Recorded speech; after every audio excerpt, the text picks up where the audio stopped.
animal side to the story. And who do you represent? No, I'm not interested in commenting. I've sort of been hitting the wall, calling different people.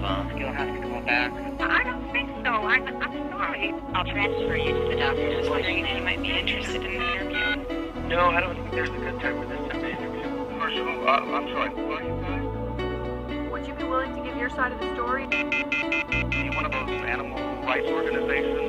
Any comment would have to be As far as cleared talking to somebody? with my supervisor. I can't say anything. First, the struggle dissolves the deceptive facade and reveals basic evils. Before a protest can be approved by responsible leadership, they must answer the following questions. Do we have a just grievance? We first used every form of normal means to eliminate the problem by negotiation, petition, and appropriate appeals to authority. When we embark upon any type of lawbreaking, are we prepared to accept the consequences? No one can scorn nonviolent direct action or civil disobedience without canceling our history.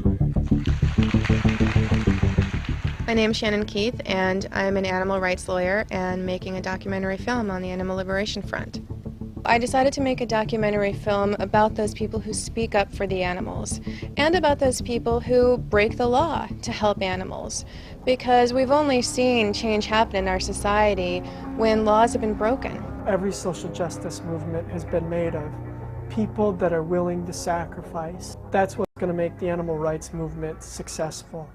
Direct action is taking action for animals now.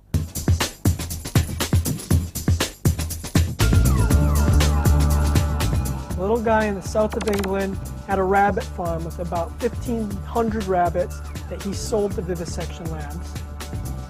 Very few laws in place to protect the animals that are kept in those places, and the same with laboratories. And when I realised these places existed, I went out looking for them, and I still do, to find cruelty, to expose these places for what they are. The campaign started on a Sunday, and it ended the following Saturday. Our group went down on Monday. We did our protest, we yelled, we screamed, we held signs, caused a bunch of havoc. We had regular pickets at the farm to make them aware that we were there and we were going to stay there. We were there for the duration until the farm closed. Bill Pritchard, the owner of Regal Rabbits, got it into his head that he wasn't going to back down from these grassroots animal rights people. We're just protesters. He put up security fences, cameras, even hired a few guards. The call went out that night that every group in the country had better show up Friday at 7 p.m. Friday at 7 p.m. you saw direct action in animal liberation and work. I made it my business to do something about it. At least 75 of us descended upon Regal Rabbits. Everybody donned in complete black from head to toe. It was only 6 p.m., 7 p.m. It was still bright out in the middle of the summer. His security gates were ripped open. The security system he had installed ripped out of the walls. People were banging on his doors, his windows. People were on the top of the rabbit sheds, ripping off the tiling to get those rabbits out. His car was overturned. Very effective tactics that have been tried and tested over recent years and proved to be effective. Police cars were zeroing down the road, helicopters overhead, and everybody went running in every different direction. Everybody got away. And the next morning, Saturday morning, Bill Pritchard and Regal Rabbits issued a press release saying, "We're not going to do this. The people that are running the campaign to shut this farm down, come and take every last rabbit from us. We're done." That's animal liberation.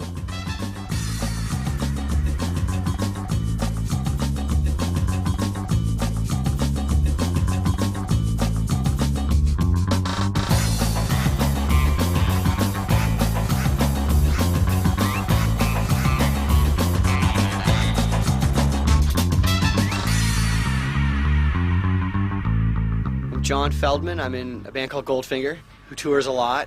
and I also produce bands. Baby, when I think about you, I think about love. I signed a band called The Used, Story of the Year, written songs with Good Charlotte. You and your love.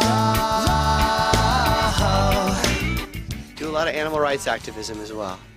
Writing songs is the kind of most direct way that I have to kind of, use my band as a vehicle to, educate people on animal rights. I didn't ask you to take me from here. I didn't ask to be broken. Most of our fans are, 17 to 21, that kind of, they're young. And they go home and have their little dogs and cats that they're part of their families, but then they go and eat bacon and ham and hamburgers and stuff, and they don't make that connection between I pet this one and this one I eat and has the most brutal life you can ever imagine in the factory farm. So free me. I just want to feel what life should be. I just want enough space to turn around and face the truth. I feel like because I know this and, I'm not ignorant any longer, that it's my duty to talk about this in my records. And, it's definitely something worth fighting for. What happened to dignity? Did it go away again? Just like some worn out trend. Will I still defend emotions? What happened to honesty? I'm not fucking around here, this is about saving lives, and this is what I believe. I still defend devotion.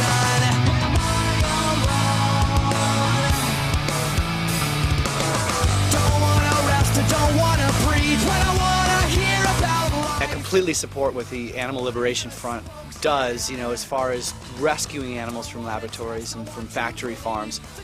The Animal Liberation Front, these people are my heroes that are risking their own freedom, to save lives.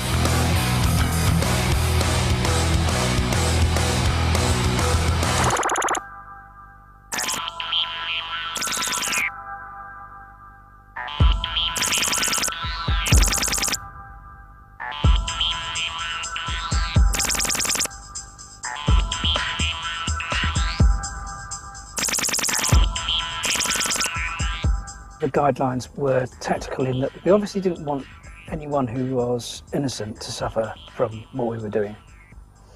And certainly we didn't want animals to suffer from anything we did. So we had to be careful on sort of in that respect.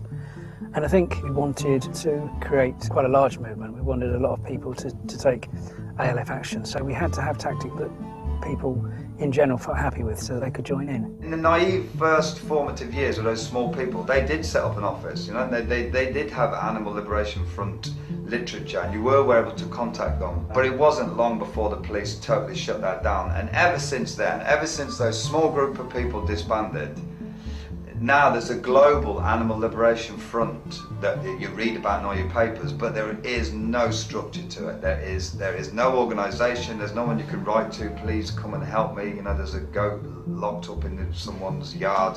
No, you have to do it yourself. The Animal Liberation Front is not an organization. The Animal Liberation Front is anybody that takes action to help animals, despite that action being classified as illegal in this day and time. The reason that masks are worn is simply because the activists are smart enough to know that they need to live to fight another day. They don't want to be recognized by law enforcement, they don't want to be recognized on the news and by people at work. They want to be able to continue their work in the movement.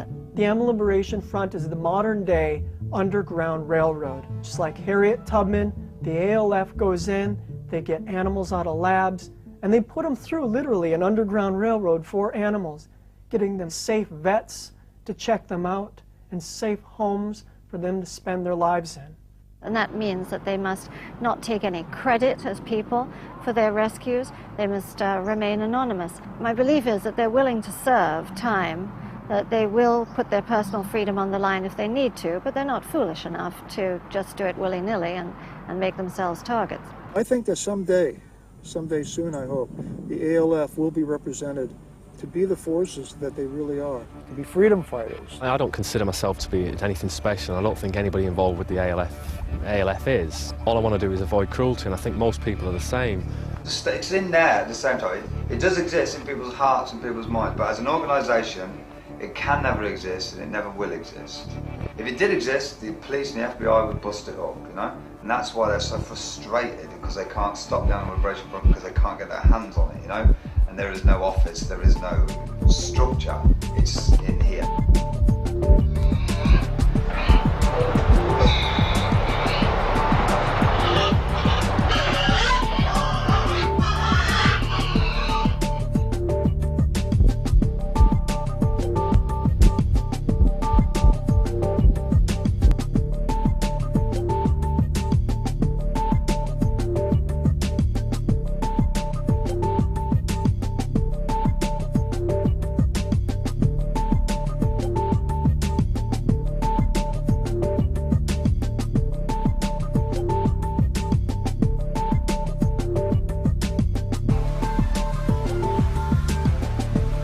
It wasn't so much the companion animals that we had that inspired me to get involved in campaigning against cruelty. It was the cruelty. It's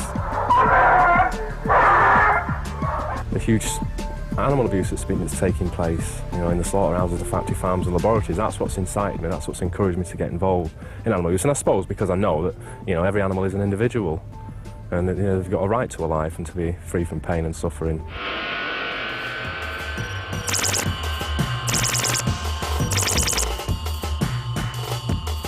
It's not so much the consequences of my actions that cause me problems, that make me fear. It's not doing anything. If I didn't do anything to help these animals out, you know, that's what would keep me awake at night. Oh my God! I was quite offended by the cruelty. I was offended that that's how I'd been brought up. You know, to believe that it was all nice and cosy when in fact it wasn't. You know, the reality is something very different. I've written many letters to MPs and got nowhere with them. And we all try, we all desperately want to change the world legitimately, legally, but it just doesn't work like that. The people that run the country, they have shares, they have investments in pharmaceutical companies, for example, who are experimenting on animals. So to think that you can write to these people and say, look, we don't like what you're doing, we'd like you to change, and expect them to do so, you know, it's not going to happen.